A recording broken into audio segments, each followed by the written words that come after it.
우리를 회복시키소서. 우리를 회복시키소서. 우리를 회복시키소서. 우리를 회복시키소서. 이란 제목으로 은혜를 나누겠습니다. 혹시 여러분들은 사면초가라는 말 들어보셨습니까? 야, 사면초가다. 아마 그 의미는 다 모르지 않을 거예요. 어떤 의미입니까? 아무에게도 도움을 받지 못하는 외롭고 곤란한 증행에 빠진 형편을 이를 때 사용하는 말입니다.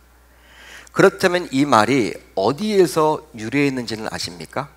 이거 알려면요, 중국 역사를 봐야 됩니다. 중국 역사를 보게 되면 초나라와 한나라가 패권을 다투고 있었습니다. 중원을 어떻게 점령하느냐, 패권을 다투고 있었죠. 그때 초나라의 왕이었던 항우가 한 고조의 군에 패해서 해하에서 사면에 포위가 되었습니다. 그러니까 포위가 당한 거예요. 사면 자체가 다 이제 포위가 당한 겁니다. 위기를 당한 거죠. 그런데 잠시 후에 이 초나라 이렇게 노래가 한나라 군영에서 이렇게 들려오는 거예요. 이런 이야기를, 노래를 듣게 된 이제 이 항우는요, 어떤 생각을 했냐면요, 야, 내 부하들이 다 지금 잡혀가지고 이제 한나라의 포로로 끌려갔나 보다. 야, 다 항복했나 보다. 그러니까 이 한나라에서 지금 초나라 노래가 나오는 거지. 이렇게 생각을 한 거예요. 근데 그게 아니었거든요. 근데 그렇게 생각을 한 겁니다. 그래서 결국 자결을 하고 말아요. 자결을 하고 맙니다. 항우는 본래 이 한나라의 유방보다도 개인적으로 더 용맹했습니다. 힘이 셌죠. 장수였죠. 그렇지만 지략이 좀 부족했고 사람들을 품는 덕이 좀 부족했다 그래요. 결과적으로는 이제 항복한 줄 알고, 초나라 군사들이 모두 항복한 줄 알고 너무 놀란 나머지 이제 자결해서 생을 마쳤다 그래요. 거기서 이 고사가 유래했다고 합니다. 바로 사면초가. 그런데 우리가 인생을 살다 보면 이런 사면초가와 같은 상황을 종종 만나기도 하죠. 어떤 의미에서는 요즘 전 세계가 코로나 팬데믹으로 인해서 사면초가의 위기에 놓여 있다고 볼 수도 있습니다. 실제 새해가 밝았지만 여전히 코로나19로 인해서 우리의 일상 회복은 요원하죠. 기대는 같지만 만만치 않은 것 같아요. 전 세계에 과학자들이 얼마나 많습니까? 머리 좋다라는 연구원들이 얼마나 많습니까? 제약회사 직원들이 얼마나 많습니까? 의료진들이 얼마나 많습니까? 전 세계에 방역 전문가들이 얼마나 많습니까? 근데 지난 2년 동안 이걸 종식시키려고 몸부림을 쳐봤지만 안 되는 거예요. 한마디로 전 세계가 지금 다 사면초가에 놓여 있다고 볼 수 있죠. 따라서 오늘은 새해가 되었지만 너무나도 지치고 힘들어서 혹시 포기하고 싶은 인생이 있더라도 오늘 본문에 나와 있는 다윗과 같이 하나님을 신뢰하고 기도하는 가운데 회복의 역사를 경험하는 저와 여러분들이 모두 다 되실 수 있기를 우리 주님의 이름으로 축원합니다. 축원합니다. 자, 오늘 우리가 살펴볼 시편 60편의 배경은 사무엘하 8장과 역대상 18장에 나옵니다. 그러니까 오늘 말씀을 보시려면요, 여러분들이 집에 돌아가셔서 사무엘하 8장도 보셔야 되고 역대상 18장을 읽어보셔야 돼요. 바로 다윗이 왕이 되었습니다. 그런데 왕이 된 다음에 이제 무엇을 해야만 했냐면 이제 정복 전쟁을 해야만 했어요. 주변 나라들을 점령해야만 했습니다. 하나님께서는 이스라엘 백성들에게 복을 주시고 어떤 말씀을 하셨습니까? 아브라함에게 주던 명령이 있죠. 가나안 땅이 바로 축복된 땅이다. 적과 꿀이 흐르는 땅이다 라고 말씀을 하셨어요. 가나안 땅에 갔지만 아직 정복되지 못했던 많은 땅들이 있었습니다. 이 땅을 이제 지파들이 다 이제 부여받았죠. 그럼에도 불구하고 가나안 족속, 가나안에 살던 많은 민족들이 있었습니다. 그들을 다 몰아내질 못했거든요. 근데 그것을 해야 되는 것이 이제 다윗에게도 주어진 거예요. 이스라엘의 왕이라면 해야만 했습니다. 이 정복 전쟁의 중간에 일어난 한 사건이 바로 오늘 말씀의 배경이란 거예요. 한마디로 당시 다윗이 이끌었던 이스라엘은 에돔과의 전쟁을 치러야만 했습니다. 에돔과의 전쟁. 자, 그런데요, 오늘 본문 1절이 상단에 있는 표제를 보게 되면 다음과 같이 기록이 되어 있죠. 여러분들이 가지고 있는 성경 1절 위를 보세요. 다음과 같이 표제가 나옵니다. 다윗이 교훈하기 위하여 지은 믹담, 인도자를 따라 수산 에둣에 맞춘 노래, 다윗이 아람 나하라임과 아람 소바와 싸우는 중에 요압이 돌아와 에돔을 소금 골짜기에서 쳐서 12,000명을 죽인 때. 이렇게 1절을 보게 되면 나와 있죠. 그 위에 표제어로. 자, 이 표제를 잘 보시면요, 다윗이 에돔을 쳐부수고 명성을 날릴 때 쓰여진 시처럼 보입니다. 그렇죠? 요압이라는 사람은 바로 다윗의 장군이에요. 그러니까 다윗이 이긴 거예요. 12,000명을 죽였다라고 나와 있지 않습니까? 그렇기 때문에 이 시편은 승리의 창가처럼 보여요. 그렇기 때문에 밝아야만 합니다. 우리가 전쟁에서 이겼다고 칩시다. 밝은 분위기죠. 환호성을 치겠죠. 휘파람을 불겠죠. 난리를 치겠죠. 축제를 열겠죠. 전쟁에서 이겼다니까요. 여러분, 그렇기 때문에 이 시편은요, 밝은 분위기여야 해요. 이 표제를 보게 되면. 그런데 1절부터 쭉 읽어 내려가시면 어떻습니까?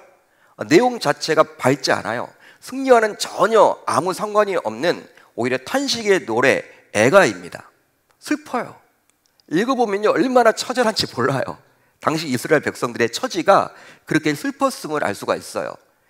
따라서 이 시편 60편은 요압이 에돔에 대하여 승리를 거두기 이전의 위기 상황에서 쓰여진 시임을 알 수 있는 거예요. 그러니까 결과적으로는 요압이 전쟁에서 이제 이겼죠. 다윗이 이겼단 말이에요. 그건 결과물이지만 그 이전에 위기를 만났을 때 쓰여진 시였음을 알 수가 있습니다. 사울의 뒤를 이어서 다윗은 이스라엘의 왕이 되었습니다. 사울이 다윗에게 집착을 하면서 안타깝게도 왕으로서 역할을 온전히 수행하지 못하게 되었죠. 그러니까 사울은 항상 국정 운영의 목표가 무엇이냐면 다윗을 잡아 죽이는 거야. 왕이면요, 경제도 챙겨야 되겠죠. 외교, 안보, 군사 모든 활동들을 다 챙겨야 돼. 한 나라의 왕이라면 지도자니까. 근데 그런 것들에겐 전혀 관심이 없고 오로지 항상 새해가 되면 국정 운영이 무엇이에요? 다윗을 금년전에 잡아 죽이자. 여러분, 사울이 왕이 된 다음에 계속 이렇게 여러분 다윗만 잡아 죽이려고 몸부림이셨어요. 그러다 보니까 사울 자신이 이렇게 한 나라의 왕이 되었기 때문에 이제 선민 이스라엘의 왕으로서 하나님의 명을 받들어서 주변 이웃 나라, 하나님을 모르는 이방 백성들을 점령하고 이제 통치를 해야 돼. 하나님의 나라로 만들어야 돼요. 하나님 믿는 나라로 만들어야 돼. 그런데 그렇게 하지 못한 거예요. 다윗이 정말 눈에 가시였기 때문에 사울은 항상 이 다윗을 잡으려고 혈안이 되어 있다 보니까 진짜 왕으로서 해야 될 그 국정 운영을 놓친 거예요. 한마디로 정복 전쟁을 하나도 시작하지 못했습니다. 안타깝게도. 그러다 보니까 다윗이 왕이 되었지만 이제 고스란히 다윗 자신 홀로 이 정복 전쟁을 감당해야만 했던 것이죠. 얼마나 여러분 힘들겠습니까? 다윗의 입장에서는 왕이 되었지만 편안하지가 않죠. 여러분, 경제도 챙겨야 되고 안보도 챙겨야 되고 심지어 전쟁까지도 다 해야 돼. 예를 들어서 사울이 몇몇 나라는 점령을 해버렸다. 그러면 이어서 자신이 여러분 나머지 나라를 점령하면 되는데 처음부터 다 시작을 해야 되니까 얼마나 힘들겠습니까? 이스라엘의 초대 왕인 사울이 감히 시도하지 못했던 정복 전쟁을 다윗은 홀로 감당해야만 했던 상황이었어요. 대대로 이스라엘을 끊임없이 괴롭혀왔던 블레셋은요, 당시 이스라엘의 서쪽에서 꾸준히 이스라엘을 공격했습니다. 제가 항상 강단에서 말씀을 드리지만 이스라엘 지도는 고구마 모양이에요. 고구마 모양인데 왼쪽에 즉 서쪽에 이제 있는 거예요. 그 블레셋이. 그러니까 지중해 해변가를 따라서 그 비옥한 토지를 다 블레셋이 점령해 있는 거야. 근데 그 블레셋이 항상 이스라엘을 공격하죠. 틈을 노리죠. 어떻게 하면 점령할까? 이렇게 노리고 있었어요. 바로 왼쪽 서쪽에는 블레셋이 있었다. 다윗이 통치하던 당시에 처음 왕이 되었는데 이제 오른쪽에는 어느 나라가 있었습니까? 모압이 있었습니다. 그러니까 왼쪽 서쪽에는 블레셋, 오른쪽에는 모압, 북쪽에는 어느 나라가 있었습니까? 아람이라는 나라가 있었어요. 아람. 그리고 남쪽에는 어느 나라가 있었습니까? 에돔이라는 나라가 있었어요. 에돔. 4개 나라가 다 만만치 않은 나라들이야. 그러니까 사면이 다 적이야. 한마디로 한 면만 적이라도 힘들 텐데, 한 나라만 해도 감당하기 힘들 텐데 블레셋도 정복을 해야 되고 모압도 정복을 해야 되고 아람도 정복을 해야 되고 에돔도 정복을 해야 되고, 이게 만만치 않은 거예요. 사면 초가죠. 한마디로 이스라엘을 동서남북에서 4개국이 모두 에워싸고 있었습니다. 다윗은 정복전쟁을 통해서 우선적으로 이제 블레셋을 점령해요. 그리고 나서 모압을 점령합니다. 그리고 나서 오늘 말씀의 배경이 무엇이냐면 이제 아람에 집중해서 아람을 점령해 나가고 있는 상황이었어요. 아람이란 나라를, 북쪽에 있는. 당시 그런데 이 아람은 한 국가가 아니라 바로 부족 연합체의 성격이었습니다. 그러다 보니 다윗에 맞서서 아람은 아람 나하라임과 아람 소바가 힘을 합쳐서 다윗에게 대항했죠. 표제를 보면 그게 나와 있죠. 그러다 보니 이 전쟁은 쉽게 끝날 것 같지가 않아요. 한 부족을 점령하면요, 또 다른 부족이 있네, 또 다른 부족이 있네, 또 다른 부족이 있네. 그러니까 언제 끝날지 모르는 거예요. 이 아람이란 나라, 이 전쟁이 쉬운 전쟁이 아니죠. 다윗의 이스라엘이 이제 전력을 기울여서 북쪽에 있었던 아람과의 전쟁을 했기 때문에 모든 군사들, 정규군을요, 북쪽에 다 포진을 시켜놨어요. 그리고 보급도, 이 모든 전략 물자들도 다 북쪽에 포진한 상태야. 그 이유가 무엇입니까? 아람과 전쟁을 잘 해야 하기 때문에. 아람과의 전쟁에서 승리하기 위해서 선택과 집중을 하는 거예요. 따라서 이스라엘의 남부 지역은 상대적으로 군사적 공백이 생길 수밖에 없었습니다. 당시 상황이.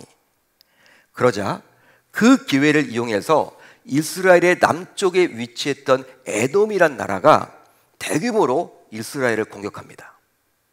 그 결과 이스라엘의 남부 지역을 수비하던 군대는 에돔에게 패해버려요. 여러분, 그럴 수밖에 없겠죠. 정규군은 다 어디가 있어요? 아람과 싸우러 나갔어요. 북쪽으로. 남부 지역은요, 치안 유지 정도, 지금 같으면 예비군 정도, 민방위 대원들, 이 정도예요. 그러니까 에돔의 군사들에게 다 패하게 되는 거야. 남부 지역이 초토화되는 거예요. 난리가 난 거예요. 이제 결과적으로 이스라엘은 전선이 두 개 생겼습니다. 싸우는 전선이 두 개가지가 생긴 거야. 아니, 전쟁을 할 때 한 나라가 한 나라와 대항해서 싸우기도 쉽지 않은데 이 아람이 나라가 만만치 않거든요. 부족이 많기 때문에. 그런데 또 다른 나라와 또 전쟁을 해야만 했어. 지금 아람과의 전쟁도 끝난 것이 아니야. 여기도 더 많은 군사가 들어가야 하고 더 많은 물자가 들어가야 합니다. 그런데 에돔이 공격을 해왔으니 이 남쪽 지역도 지금 다 빼앗길 뻔하게 된 거예요. 그러니까 이 에돔과도 또 싸워야 돼. 여러분, 당시 전선이 북쪽 지역과 남쪽 지역에 위치를 해 있었기 때문에 군사들의 이동도 이스라엘 백성들의 입장에서는 쉽지 않았을 것이고 물자의 공급도 두 전선을 감당하기에는 역부족이었습니다. 두 나라와 한꺼번에 싸운다는 것은요, 쉽지 않은 일이에요. 따라서 오늘 시편의 배경은 다윗이 이끌었던 이스라엘 백성들이 그야말로 사면초가에 놓여 있음을 알 수가 있는 거예요. 사면초가죠. 하나님께서 이스라엘 백성들에게 정복 전쟁을 하라고 한 이유가 있죠. 그건 그 나라를 부강시키기 위한 거예요. 이스라엘 백성들에게 복주기 위한 거예요. 형통의 길로 가기 위한 거예요. 그런데 오히려 지금 어떻게 되었습니까? 정복 전쟁을 하는 도중에 나라가 망할 지경에 놓이게 된 거야. 아람과도 전쟁이 힘든데 에돔이 또 쳐들어왔으니 이거 어떻게 해요? 이제 사면초가의 상황을 만나게 되었던 상황에서 이 다윗은요, 당시 왕이었죠. 왕은 이런 일련의 사태가 왜 일어나게 되었는지 원인을 파악했습니다. 원인 파악을 해요. 그러니까 우리가 어떤 문제를 만나든지 간에 우리가 삶 속에서도 여러 가지 문제를 만나지 않습니까? 그런데 이 문제가 과연 나에게 왜 일어났냐? 여러분, 고민하셔야 돼요. 우리는 보통 그 문제를 해결하는 데만 급급해가지고 그 해결만 하면 좋겠다라고 하는데, 여러분, 우리가 잠잠히 나에게 왜 자꾸 이런 문제가 생기는 것일까? 왜 나에게 이런 어려움이 자꾸 생기는 것일까? 실제적으로 그런 문제가 반복되고 어려움이 반복해서 일어나면요, 원인이 뭔가? 모든 것들이 다 하나님의 통치요, 우리 장로님도 기도하셨다시피 하나님의 섭리 속에서 일어나는 일 아닙니까? 하나님이 모르지 않는단 말이에요. 근데 나에게 이런 어려움을 왜 허락하시는 걸까? 우리가 그 원인 파악이 중요해. 다윗도 원인 파악을 했습니다. 그런데 여러분, 일반적으로 오늘 말씀 안으로 들어가 보면요, 사람들은 산지에 머물던 에돔이 왜 이스라엘을 갑자기 공격하게 되었냐면, 바로 이스라엘이 아람과의 전쟁을 하러 군사들을 대거 북쪽으로 이동시켰기 때문에 남부에 군사적인 공백이 생겼을 것이라고 사람들은 이야기를 합니다. 그러한 판단과 원인이 맞는 것처럼 보여요. 그렇죠? 에돔이란 나라는요, 산에 숨어 있었어요. 산에 숨어 있었기 때문에 이제 잘 내려오지도 않았습니다. 그렇기 때문에 다윗의 입장에서는 에돔 민족은 우리가 나가서 나중에 정복해야 될 민족이기 때문에 산에 올라가서 이 정복한다? 쉽지 않죠. 여러분, 공격하는 입장에서 쉽지 않아요. 많은 피해를 낳습니다. 맨 나중으로 나눈 거예요. 그러니까 정복 전쟁의 맨 나중으로 이게 남겨놓은 것이 무엇이냐면 에돔과의 전쟁이 가장 힘들기 때문에 내려오지도 않으니까 잘. 그래서 이 북쪽에 있는 아람과의 전쟁에 우선을 좀 한 거야. 거기에 신경을 많이 쓴 거예요. 그런데 갑자기 여러분 내려오게 된 거죠. 그 내려오게 된 이유가 무엇입니까? 이 에돔 민족이 지금 항상 호시탐탐 노리고 있었다가 이스라엘을 지금 남부 지역에 치안 공백과 군사 공백에 섞였단 말이에요. 이스라엘 군인들이 다 북쪽으로 가는 바람에 여러분 사람들은 그렇게 생각을 한단 말이에요. 그 판단이 여러분 맞는 것처럼 보이죠. 그 원인이 맞는 것처럼 보이죠. 일반적인 상식으로 보게 되면요, 그게 맞는 것처럼 보입니다. 틈을 보였기 때문에 에돔이 지금 공격해 온 것이다라고 생각할 거란 말이에요. 여러분 그렇기 때문에 사람들은 그렇게 생각을 했기 때문에 다윗도 그렇게 생각할 수도 있었겠죠. 하지만 오늘 본문을 자세히 보세요. 오늘 본문 안으로 들어가 보면 다윗은 위기를 만나게 된 원인이 자신의 백성인 이스라엘이 지금 사면초가에 처하게 된 그 원인이 바로 하나님의 분노라고 여겼습니다. 하나님의 분노다. 하나님께서 노하셨다. 그렇다면 왜 당시 하나님께서는 다윗이 이끌었던 이스라엘에게 분노하셨을까요? 여러분 왜 분노했습니까? 하나님께서 왜 화를 내셨습니까? 바로 다윗은 그 분노의 원인이 자신 혹은 이스라엘의 죄 때문이라고 보았습니다. 죄의 문제라는 거예요. 실제로 성경을 보게 되면 하나님께서는 죄에 대해서 분노하세요. 하나님은 분노 잘 안 하세요. 그렇지만 다 용납하더라도 이 죄 부분에 대해서는 용납은 안 하세요. 특별히 이방인들이 죄를 지을 때는요, 망하게 놔둡니다. 자신의 백성이 아니기 때문에 그냥 망하게 놔둔다니까요. 유기라고 하죠. 보통 버린다. 그렇지만 자신의 백성이 죄를 짓게 되면요, 너무 자신의 백성을 사랑하는데 죄를 짓는다? 하나님이 가만히 있지를 못해요. 용납할 수가 없는 거예요. 물론 하나님은 참으시죠. 회개하기를 기대하시기 때문에 참습니다. 그렇지만 죄를 용납하는 건 아니에요. 때가 되면요, 하나님은 폭발하세요. 하나님이 폭발하시면 어떻게 할 수가 없어요, 이제. 그런 일이 지금 벌어지게 된 거예요. 어쩌면 여러분들 가운데서는 사면초가의 원인이 바로 죄로 인한 하나님의 분노라고 진단을 했던 다윗의 생각에 동의하지 못할지도 모르겠어요. 하지만 이스라엘의 남쪽이 아무리 취약하더라도 군사적인 공백이 생겼더라도 하나님께서 에돔에게 두려움을 주셨더라면 그들은 갑자기 산지에서 내려와서 이스라엘을 공격할 생각을 갖지 못했겠죠. 더욱이 이 세상에서 하나님과 아무 상관없이 우연히 일어나는 일은 결코 없기에 다윗과 같이 진단하는 것이 신자로서는 오히려 의미 있는 진단이라고 볼 수 있습니다. 여러분, 죄 문제라는 거예요. 그렇다면 다윗과 이스라엘은 과연 어떤 죄를 지었길래 하나님께서 분노하셨던 것일까요? 여러분, 죄에도 다양한 것들이 있겠죠. 그렇다면 어떤 죄입니까? 오늘 말씀을 봐도요, 어떤 죄인지 죄명이 보이지 않아요.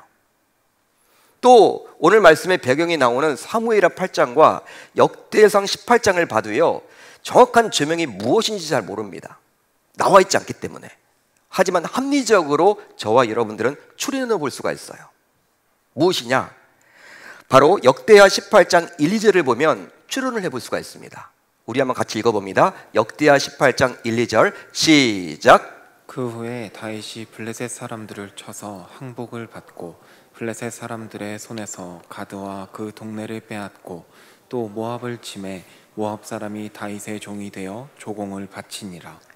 사무엘하 8장과 역대사 18장을 보게 되면 이 한 장에 무엇이 나오냐면 다윗의 정복 전쟁이 기록되어 있습니다. 정복 전쟁.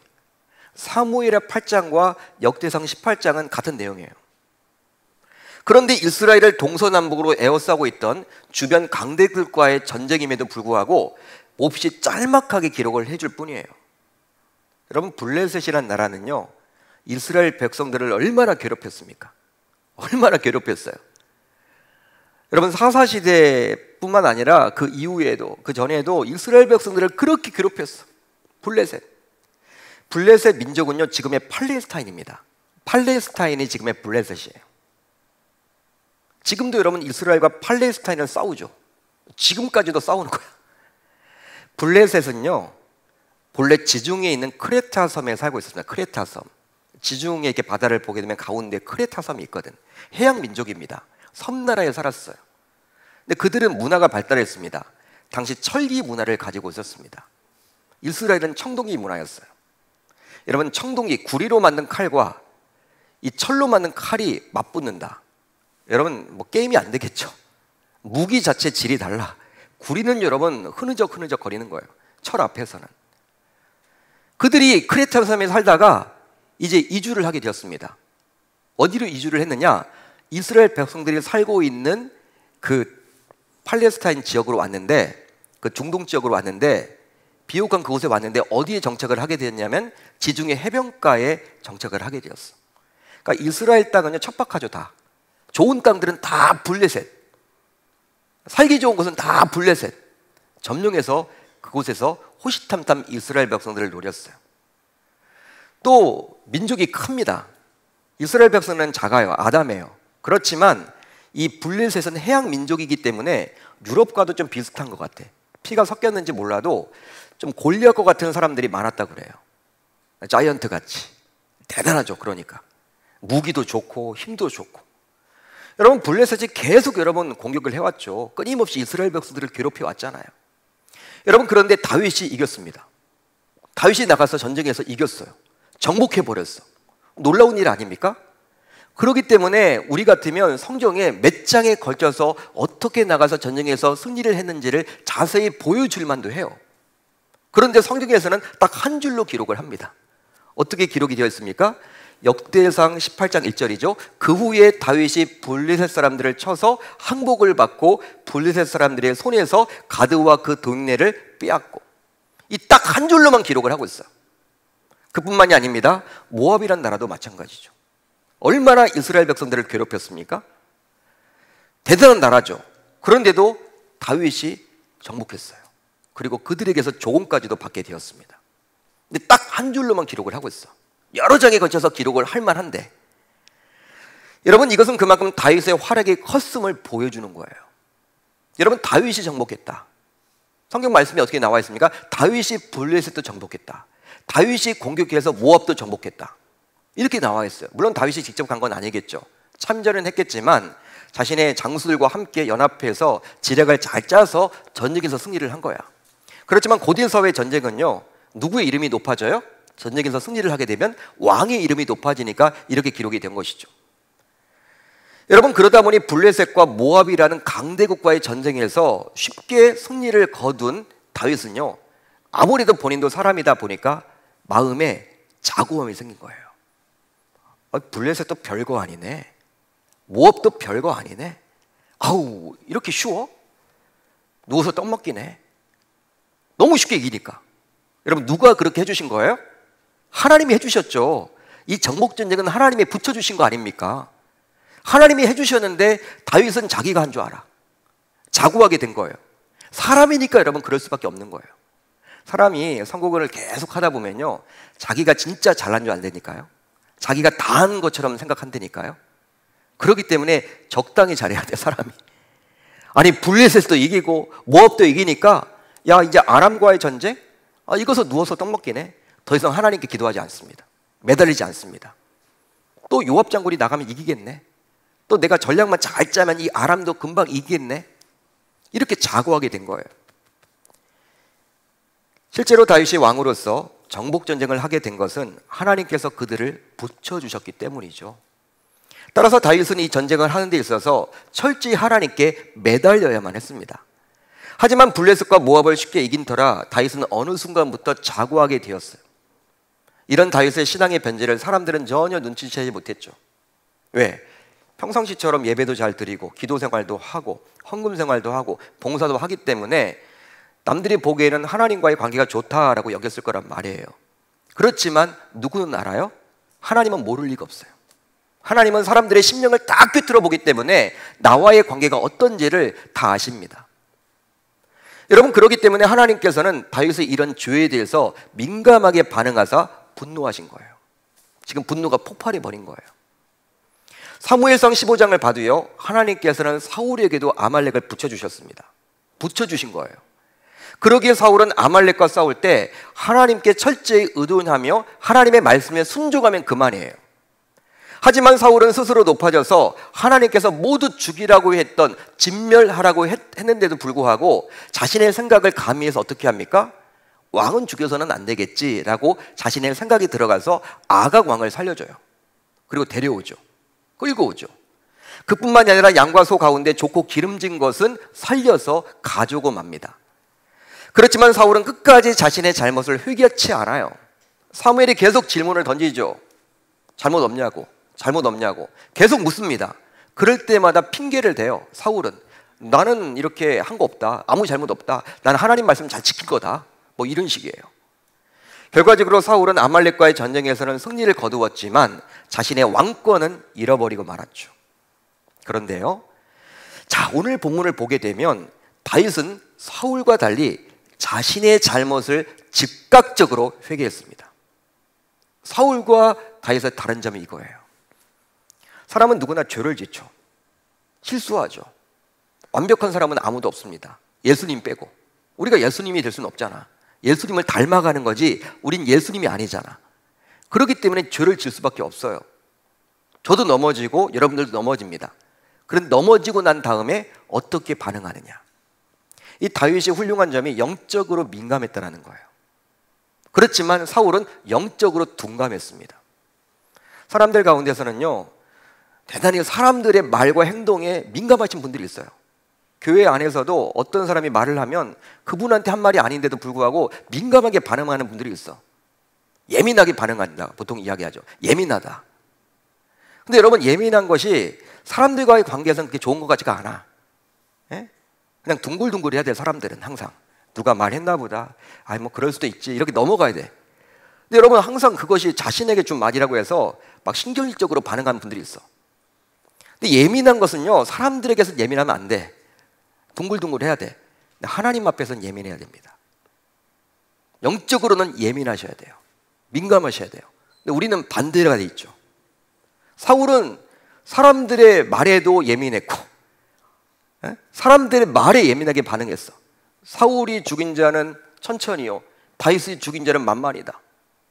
그 예민할 필요가 없는 거예요. 여자들의 그냥 노랫소리야. 흘려 들면 돼. 근데 그거 이후로 다윗을 주목해요. 다윗을 질투합니다. 사람에게 예민한 사람이 이 사울이었어. 하나님 앞엔 예민하지 못해. 죄를 지었음에도 불구하고 회개를 안 해. 둔감해요. 근데 다윗은 달랐어요. 사람들에게는 둔감했어.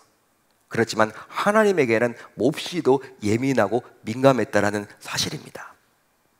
자, 오늘 말씀 1절을 볼까요? 정말 하나님과의 관계 회복을 위해서 다윗이 얼마나 처절하게 기도를 하고 있는지를 보세요. 우리 한번 1절을 같이 읽습니다. 시작. 하나님이여, 주께서 우리를 버려 흩으셨고 분노하셨사오나 지금은 우리를 회복시키소서. 다윗은 세 개의 동사를 활용합니다. 버리고, 흩으시고, 분노하시고. 이게 뭐예요? 하나님이 그렇게 하셨다라는 거예요. 버리고, 흩으시고, 분노하셨다. 다윗은 이 세 개 동사를 사용해서 하나님께서 얼마나 힘드실까를 우선 떠올렸습니다. 이게 어떤 말이냐? 보통 우리는 어떤 죄로 인해서 위기를 만나게 되었을 때 하나님 앞에 회개하는 경우들이 많이 있습니다. 저도 회개를 하고 여러분들도 회개기도 하시죠. 죄를 지었을 때, 그래서 위기를 만나게 되었을 때 회개합니다. 그런데 회개 기도를 하면서도 자신이 힘든 것만을 우선해서 하나님께 아뢰는 경우가 대부분이에요. 하나님, 너무나 지금 힘듭니다. 살려달라고, 구해달라고, 용서해달라고, 이런 식이죠. 하지만 다윗은요, 우리의 아버지 되시는 하나님께서 죄를 지은 자신으로 인해서 우리를 바라보시면서 얼마나 마음 아파하실지 먼저 하나님의 마음을 떠올려 봤다라는 거예요. 실제 성도의 기도를 들어보면 성도의 영적 수준을 알 수가 있는데, 다윗은 위급한 상황 속에 놓여 있음에도 불구하고 기도하는 가운데서도 철저하게 하나님 중심의 삶을 살았다는 데 있습니다. 우리와 너무 다르죠. 우리는 너무나 힘들면요, 하나님 이 문제만 해결해 주세요. 자기가 죄를 지어서 힘들어졌어. 회개 기도하면서 하나님 잘못했습니다, 빨리 구해 주세요, 이런 식이죠. 그렇지만 다윗은요, 어떤 기도를 했습니까? 아, 내가 이런 죄를 지었는데 나의 아빠 아버지 되시는 하나님께서 얼마나 마음 아파하실까, 얼마나 근심하실까, 얼마나 힘드실까, 이걸 떠올렸다라는 거예요. 우리랑 너무나 다릅니다, 여러분. 나는 뒷전이야. 내가 지금 너무나 답답해서 이 문제가 빨리 해결을 받고 싶어. 그렇지만 내가 죄를 지음으로 말미암아 하나님이 얼마나 근심하실까? 다윗은 철저하게 기도 자체도 하나님 중심의 기도였음을 알 수가 있는 거예요. 따라서 신자인 우리는 이제 하나님께 회개하는 가운데서도 우리 자신보다도 하나님께서 나로 인해서 얼마나 마음 아파하실지 힘드실지를 꼭 우선 생각할 수 있어야 할 줄로 믿습니다. 즉 죄를 지은 나로 인해서 나의 아버지 되시는 하나님께서 더 고통스러워 하신다는 사실을 우리는 반드시 기억해야만 하는 것이죠. 어떤 예가 들으면 좋을까요? 우리가 밖에 나가서 죄를 짓습니다. 어떤 죄를 지려고 그래요? 이게 정말 좋지 않은 거예요? 좋지 않은 행동과 말이에요? 내가 이 말을 했을 때 내가 이걸 죄를 지면 감옥에 갈 수도 있어. 내가 감옥에 가면 연로하신 우리 부모님이 얼마나 마음 아파하실까? 얼마나 힘들어하실까? 얼마나 눈물을 흘리실까? 사랑하는 아들이 옥에 갇히게 되면 얼마나 힘들어할까? 그걸 떠올리면요, 그 사람 죄 안 짓습니다. 못 짓죠. 연로하신 엄마 얼굴이 떠올리는데, 엄마의 눈물을 여러분 떠올리게 되는데, 여러분 죄를 짓더라도 덜 짓게 된단 말이에요. 여러분 그것이 생각나는데 죄를 짓겠습니까? 그것과 마찬가지야. 이제 다윗은 우리를 버리고 흩으시고 분노하시는 하나님께서 우리 또한 회복시킬 수 있는 유일한 분임을 알고 그 하나님께 다음과 같이 간구를 합니다. 우리를 회복시키소서. 우리를 회복시키소서. 그렇습니다. 이런 간구는 다윗처럼 하나님만이 우리를 회복시킬 수 있는 유일한 존재임을 확신할 때 할 수 있는 기도예요. 따라서 저와 여러분들도 당면한 문제가 있다면 그 문제가 무엇이든지 간에 어떤 위기를 만났든지 간에 그 문제와 위기를 해결할 수 있는 유일한 분은 바로 여호와 하나님임을 기억하고 다윗처럼 기도해야 할 줄로 믿습니다. 바로 우리를 회복시켜 주소서. 할렐루야, 할렐루야. 이제 2절 이하를 보게 되면요, 여러분들이 가지고 있는 성경 2절 이하를 보게 되면 하나님의 구체적인 분노의 모습을 볼 수가 있습니다. 어떻게 하나님이 분노를 하셨는지, 화를 내셨는지, 폭발하셨는지. 우선 2절을 보게 되면 땅에 대한 것으로 하나님께서 지진이 나게 하사 땅이 흔들려 갈라져 요동케 하셨어요. 여러분 땅이라는 것은요, 이게 굳건함, 그런 걸 상징하죠. 영원함. 땅이라는 것은 잘 흔들리는 경우가 없죠. 우리가 여러분 두 발로 이렇게 걸어 다니는 것이 땅이 여러분 평평하고 땅이 여러분 흔들리지 않는다는 것을 전제하는 거잖아요. 땅이 자꾸 흔들린다, 어떻게 다니겠어요? 땅이란 것은요, 그렇기 때문에 변치 않은 하나님의 은혜를 상징합니다. 그리고 하나님의 임재를 상징하는 거예요. 그런데 그 땅이 하나님의 지금 화를 내심으로 말미암아 지진이 일어나서 갈라져 버린 거예요. 당시 이스라엘 백성들이 그런 상황에 처하게 된 거야.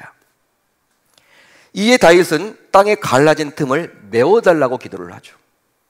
땅이 지금 어긋나져 버린 거예요. 지진이 나가지고 다닐 수가 없게 된 거예요. 하나님의 은혜를 받지 못하는 거예요. 하나님께서 지금 분노를 하게 되어서 이스라엘 백성들이 은혜를 입지 못한 거예요. 하나님의 임재를 경험하지 못하게 된 거예요. 그러자 다윗은 어떻게 합니까? 갈라진 틈을 메워달라고 기도합니다. 그 틈을 기우소서, 그 틈을 수선하소서, 메워주소서, 그런 뜻이에요. 그렇다면 왜 다윗은 땅에 갈라진 틈을 메워달라고 간구했을까요? 왜 다윗은 그렇게 기도를 했을까요? 바로 그 갈라진 틈으로 마귀가 역사하기 때문입니다. 영적인 의미로 보게 되면. 그래서일까요? 바울은 다음과 같이 우리에게 말씀해주고 있죠. 마귀에게 틈을 주지 말라. 마귀에게 틈을 주지 말라. 실제로 우리가 죄를 짓게 되면 하나님과의 관계에 틈, 즉 균열이 생기게 됩니다. 그러니까 죄가 무서운 게 그거예요. 하나님과의 관계에 균열이 생겨요. 틈이 생기면요, 조그만 틈이라도 생기면 기도가 안 돼. 기도가 막혀요. 아무리 내가 기도한다고 해도 기도줄도 잘 안 잡히고 하나님의 응답도 없어요. 아무리 내가 찬양을 해도 은혜 못 받아요. 하나님과의 관계에 지금 문제가 생긴 거야. 적신호가 켜진 거야. 균열이 생긴 거야. 아마도 처음에는 그 균열이 크지는 않을 겁니다. 작게 시작을 할 거예요. 실금이 가겠죠. 하지만 크지 않을 때 바로바로 수선을 해야 돼요. 이 수소는 바로 철저한 회개를 말하는 것이죠. 철저한 회개를 말하는 거예요. 하지만 균열이 크지 않다고 해서 가만 놔두게 되면 어느 날 갑자기 수선이 불가할 정도로 심해져요. 어떻게 이제 감당이 안 되는 거예요. 수선이 불가능한 상태가 되어버립니다. 그러기 이런 영적 원리를 알았던 다윗은 지금 갈라진 틈을 빨리 메워달라고 하나님께 간구하고 있는 것이죠. 메워달라고. 그렇습니다. 모든 어려움의 원인은 바로 하나님과 나 사이에 틈이 생겼기 때문입니다. 하나님과 나 사이에 틈이 생겼기 때문에 문제가 생긴 거예요. 따라서 하나님과의 관계가 먼저 회복되지 않으면 우리의 온전한 회복은 영원할 수밖에 없는 것이죠. 그러기에 우리는 항상 회개하는 자세를 견지해야만 합니다. 어떤 분들은요, 평상시엔 잘 기도하지 않다가 휴가를 맞이해서 기도원을 가시는 분들이 있더라고요. 평상시에는 전혀 기도하지 않아. 그렇다고 양심상 또 기독교 신자인데 그냥 이렇게 살 수 없다라고 해서 이제 여름 휴가를 맞이해서 하루 정도 기도원에 가서 하나님 앞에 기도하는 분들이 있어요. 물론 그렇게 하는 것도 의미가 있죠. 안 하는 것보단 낫겠죠. 그렇지만 그렇게 해서는 안 된다는 거예요. 즉 한꺼번에 몰아서 회개하기보다는 지은 죄가 생각나면 즉각 회개할 수 있어야 할 줄로 믿습니다. 여러분 교회를 보면요, 주일 예배만 있으면 좋잖아. 근데 교회를 보게 되면 어떻습니까? 어느 교회나 새벽마다 나오라고 그러네. 특별 새벽 기도라고 막 목자가 연락도 하고 그러네. 뭘 보내주고 막 그러네. 깨워주기도 하고 막 그러네. 수요예배는 왜 있는 거야? 금요성령 집회는 왜 있는 거야? 하늘 양식은 또 목사님이 만들어가지고 또 들어야 되고. 여러분 왜 그럴까요? 하나님이 우리의 형편과 우리의 사정과 우리의 마음을 너무 잘 알기 때문에 회개할 기회를 자꾸 주는 거예요. 그러니까 주일날 나와서 당연히 회개해야 되죠.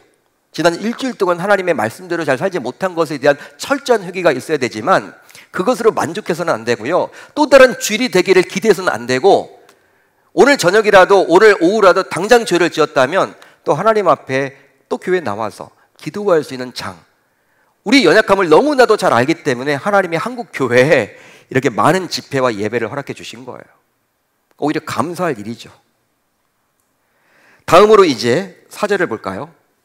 주를 경외하는 자에게 깃발을 주시고 진리를 위하여 달게 하셨나이다.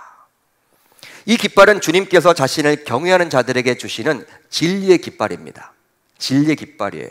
하나님을 공경하고 두려워하는 자들에게 주시는 진리의 깃발. 그런데 이 4절을 해석하려면요 3절과 연기해서 봐야 합니다. 여러분 3절을 볼까요? 이렇게 기록이 되어 있죠. 제가 읽어드립니다. 주께서 주의 백성에게 어려움을 보이시고 비틀거리게 하는 포도주를 우리에게 마시게 하셨나이다. 당시 이스라엘 백성들의 상황을 설명해 주고 있는 거예요. 자, 3절을 보시면요 이스라엘 백성들은 에돔의 갑작스런 침입으로 인해서 마치 포도주에 만취되어서 비틀거리면서 이리저리 헤매고 있는 모습 그 자체였어요. 갈팡질팡하는 모습. 술 취한 자들을 뒤에서 따라가다 보면요 정확하게 못 가요. 이리 갔다가 저리 갔다가 이쪽으로 갔다가 저리 갔다가 또 멈췄다가 또 전봇대를 붙잡고 뭘 하다가, 그게 여러분 술 먹는 사람들의 모습이야. 음주운전 여러분 차량 뒤에서 따라가 보세요. 무서워요. 무서워. 어떻게 갈지 몰라. 핸들을 확 꺾어가지고 나한테 오지 않을까. 통제가 안 되는 거야. 방향을 여러분 알 수가 없는 거야. 어디로 가는지를 모르는 거예요. 당시 이스라엘 백성들이 그렇대라는 거야. 술 취한 것처럼. 이게 뭐예요? 여러분 이 에돔이라는 나라는 내려올 수가 없어요. 산지에 있기 때문에. 그러니까 우리 이스라엘 백성들이 쳐들어 올라가야 돼. 본래. 근데 갑자기 내려왔으니 지금 어떻게 되었습니까? 난리가 난 거죠. 지금 아람과도 전쟁하기가 쉽지 않은데 부족체기 때문에 한 부족을 물리쳐도 또 다른 부족이 생겨나고 동해 번쩍 서해 번쩍 하는 민족이 바로 아람 민족인데 그 민족을 여러분 이겨내는 것도 쉽지 않은데 갑자기 후방에서 또 적이 몰려온 거예요. 이스라엘 백성들의 처지는요 난감했겠죠. 마치 술에 취해서 이리저리 방황하는 모습. 영적으로 보게 되면요 사탄 마귀가 가장 틈을 탈 수밖에 없는 그런 상황이었어요. 영적으로 깨어있지 못한 상황이었기 때문에. 그러기에 적군이 공격하는 화살의 표적이 되기가 참 쉬웠습니다. 술 취한 자들은 여러분 활 맞추기가 쉽겠죠. 여러분 쉽지 않겠습니까? 적군이 숨어서 딱 쏘면요 다 맞을 거 아니에요. 피하지도 못하고. 그런데 하나님께서 자신을 경외하는 자들에게 깃발을 주사 휘날리는 깃발 아래에 모두 모이도록 함으로 화살의 위험을 피할 수 있도록 해주셨다는 거예요. 실제 다윗은 삶 속에서 이런 피난처 되시는 하나님에 대한 기억을 가지고 있었죠. 다윗은요, 사울에게 얼마나 많이 쫓겼습니까? 충분히 잡혀야만 해. 다윗이 지금 3,000명을 풀어가지고 정규군 3,000명을 풀어가지고 자기 하나 잡으러 왔어. 충분히 잡혀야 하는데 또 그때 피할 길을 주시고 피난처 되시는 하나님께서 이리저리 피할 수 있도록 도와주셨잖아요. 그런 삶을 살았던 것이 바로 다윗 아닙니까? 그러니까 백성들은 잘 몰라요. 그렇지만 다윗 자신은 지도자였음에도 불구하고 그런 위기를 다 많이 겪어봤고 그때마다 하나님이 도와주시고 보호해주시고 안보해주시고 피난처 되시는 그분을 경험해봤어. 그렇기 때문에 시편 61편 3편에서 3절에서 다윗은 다음과 같이 노래를 합니다. 주는 나의 피난처시오 원수를 피하는 견고한 망대이심이니이다. 할렐루야, 할렐루야. 주는 나의 피난처시오. 체험한 거예요, 몸소. 즉 다윗은 진리의 깃발 아래에서 하나님의 보호를 받았던 추억을 가지고 있었습니다. 진리의 깃발 안에서 자신이 화살이 쏟아지는 가운데서도 하나님이 나를 보호해 주시고 있음을 확신을 가졌어요. 그러기에 5절을 보세요. 이런 구원의 경험에 비추어서 하나님 나를 구원해 주셨듯이 당신이 살아가는 이스라엘 백성들도 현재 위기를 만났지만 당신의 오른손으로 구원해 달라고 하나님 앞에 기도를 합니다. 하나님, 우리 미우시죠? 다 저의 잘못입니다. 이스라엘 백성들이 지금 힘들고 어려운 상황을 살고 있는 것이 바로 지도자인 저의 잘못입니다. 제가 자고했습니다. 제가 높아졌습니다. 블레셋을 내 힘으로 이긴 줄 알았습니다. 모압 정복을 내 그랑 노하우로 이긴 줄 알았습니다. 아람도 그렇게 하려고 했습니다. 하나님, 저의 잘못 이제 회개합니다. 우리 백성 그래도 하나님 선민 아닙니까? 하나님이 살아가시는 자들 아닙니까? 제가 힘들고 어려울 때, 사울에게 쫓길 때 어려움 속에서도 하나님이 피난처 되어주시고 진리의 깃발로 나를 그 화살 속에서도 화살이 쏟아지는 그런 상황 속에서도 나를 보호해 주셨듯이 지금 위기 속에서도 우리 백성들을 살려달라고 은혜 베풀어 달라고 다윗은 지금 5절에서 기도하고 있는 거예요. 따라서 이 말씀을 듣는 여러분들도 현재 적들의 수없이 많은 화살을 피해야만 하는 위기 가운데 행여나 있다면 다윗이 경험한 안전한 피난처 되시는 하나님의 진리 깃발 아래로 피할 수 있기를 바랍니다. 바랍니다. 결국 이런 다윗의 철저한 회개의 강구에 우리 하나님께서는 회복을 주사 다윗이 이끌었던 이스라엘이 에돔까지도 정복하게 되었죠. 자, 8장 13절로 14절 사무엘하 8장 13절로 14절을 제가 읽어드릴게요. 다윗이 소금 골짜기에서 에돔 사람 18,000명을 쳐 죽이고 돌아와서 명성을 떨치니라. 다윗이 에돔의 수비대를 두되 온 에돔의 수비대를 두니 에돔 사람이 다 다윗의 종이 되니라. 다윗이 어디로 가든지 여호와께서 이기게 하셨더라. 할렐루야, 할렐루야. 너무나 은혜롭지 않습니까? 잘 들어보세요. 에돔이란 나라는요 정복하기 너무 어려워요. 산지에 숨어 있기 때문에 꽁꽁 숨어 있어. 나오질 않습니다. 여러분, 그렇기 때문에 다윗도 지략가였지만 머리를 쓴 거예요. 맨 나중에 공격할 대상으로 남겨놓은 거예요. 왜? 여러분, 희생이 너무 커. 에돔부터 공격을 하면요 산에 있는데 여러분 산에 올라가서 공격을 한다? 다 죽어요. 여러분, 거기서 여러분 돌을 던지고 뭐 다 할 거 아니야. 얼마나 많은 희생이 필요한지 몰라. 그렇기 때문에 평지에 있었던 블레셋, 모압, 아람 다 이기고 나서 이 에돔을 남겨놓은 거야. 그런데요 하나님께 범죄를 함으로 이제 에돔이 갑자기 산지에서 내려왔어. 그리고 남부를 막 휘저었어. 남부를 막 휘저었어. 이스라엘의 남부를. 거기에 모여 있는 거예요. 근데 하나님께서 은혜 베풀어 주셔서 다윗이 회개하게 되자 은혜를 주셔서 어떻게 해요? 이제 구원시켜 주시는데 놀랍게도 그렇게 해결하기 어려운 난공불락의 그 에돔을 모두 정복하게 만듭니다. 올라가면요 희생을 많이 치러야만 하는데 어떻게 해요? 이미 군사들이 다 내려와 있네? 내려와 버렸네? 평지에서 싸우게 된 거예요. 놀라운 역사 아닙니까 여러분? 그러니까 다윗의 입장에서는요, 처음에는 위기라고 생각을 했겠죠. 야, 이런 위기가 어디 있냐? 이거 어떻게 해야지? 했는데 하나님은 미래까지도 다 내다보시는 분이 이스라엘 백성들에게 기왕 주실 선물, 다윗에게 기왕 주실 선물, 그렇게 힘들이지 않고도 에돔을 정복하도록 만들어 주셨다라는 사실입니다. 자, 여러분 말씀 보세요. 에돔의 수비대를 두었어. 그런데 놀랍게도 온 에돔에 수비대를 두었어요. 온 에돔에. 에돔 산지까지도 점령을 해버린 거예요. 놀라운 일이죠. 다윗의 생각지도 못한 일을 하나님께서 해주셨다라는 사실입니다. 에돔 사람이 다 다윗의 종이 되니라. 놀라운 하나님의 역사죠. 이제 말씀을 정리하겠습니다. 여러분, 이 세상에서 만나게 되는 어떠한 문제든지 우리 하나님은 모르지 않으세요. 여러분 동의하시면 아멘. 동의하시면 아멘. 그러기 우리 하나님만이 그 문제를 해결할 수 있는 유일한 분이세요. 문제가 있다면, 새해가 밝았음에도 불구하고 문제가 있다면, 여태까지 여러분들이 아직까지도 해결받지 못한 문제가 있다면 새해가 되었음에도 불구하고, 따라서 저와 여러분들은 다윗처럼 하나님과의 관계에 어떤 죄로 인해서 틈이 생겼는지를 먼저 점검해야 할 줄로 믿습니다.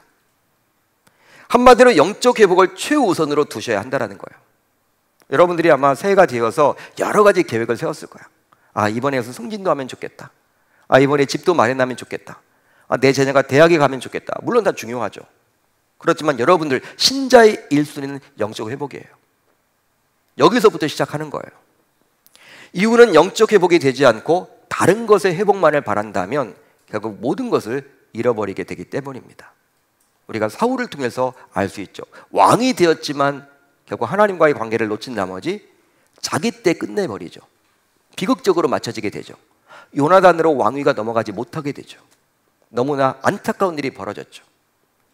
따라서 지난 2년 동안 지속된 코로나 팬데믹으로 우리와 단절된 하나님과의 교제가 이루어지도록 말씀에 집중하시고 기도에 전력하시고 공적 예배와 삶의 예배에서도 모두 승리하는 멋진 신자가 될 수 있기를 바랍니다. 그렇게 되면 우리를 회복시키소서. 한번 따라할까요? 우리를 회복시켜 주옵소서. 우리를 회복시키소서. 이러한 기도에 하나님께서는 반드시 응답해 주실 줄 우리 주님의 이름으로 축원합니다. 축원합니다. 여러분 어떤 문제를 만났든지 간에 하나님과의 관계 속에서 물어보세요. 우연히 일하는 일은 없습니다. 자꾸 자신에게 반복적으로 문제가 생긴다? 어떤 영적인 사인일 수도 있습니다. 그냥 우연으로 지나치지 마시고 말씀에 근거해서 기도를 깊이 한번 해보세요. 하나님이 말씀해 주실 거예요. 여러분들에게. 다윗이 영적인 민감함을 가졌듯이, 그래서 결국 에돔까지도 정복했듯이 저와 여러분들도 금년 문제 속에 살아가고 있지만 그 문제에 집중하지 마시고 그 문제보다도 크신 여호와 하나님께 집중함으로 그 문제를 해결함 받는 저와 여러분들이 되시기를 우리 주님의 이름으로 축원합니다.